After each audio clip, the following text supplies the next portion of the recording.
علاش ربي قال كي تقرا القران واش لقى؟ قال الله وليحكم أهل الإنجيل بما أنزل الله فيه ومن لم يحكم بما أنزل الله فأولئك هم الفاسقون. بني إسرائيل ربي قال قل فأتوا بالتوراة فاتلوها إن كنتم صادقين.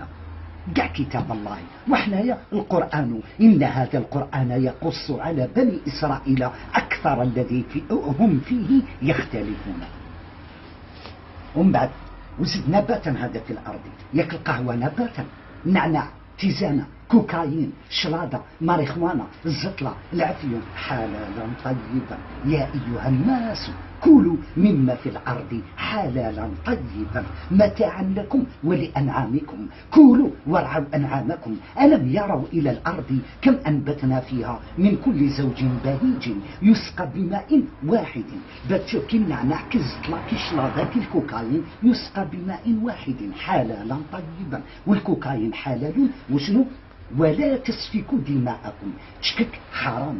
أما تبارك الله أحسن الخالقين حلال. والخمر موش الخمر اللي حرام، قال الله ويسألونك عن الخمر والميسر قل فيهما إثم كبير ومنافع للناس وإثمهما أكبر من نفعهما. دوك إثمهما حرام، إثمهما يشرب ويكسر ويضرب ويعرش ويطاطاش، هذاك هو إثم كبير حرام. أما يشرب يروح يلعب ولا يروح يشطح ولا يروح يرقد، وكلوا واشربوا من رزق الله. البر الروج الويسكي ريكار شامبان باستيس كونياك فودكا في الدنيا والآخرة. وفي آية أخرى ومن ثمرة النخيل والأعناب تتخذون منه سكرا ورزقا حسنا إن في ذلك لآية لقوم يعقلون.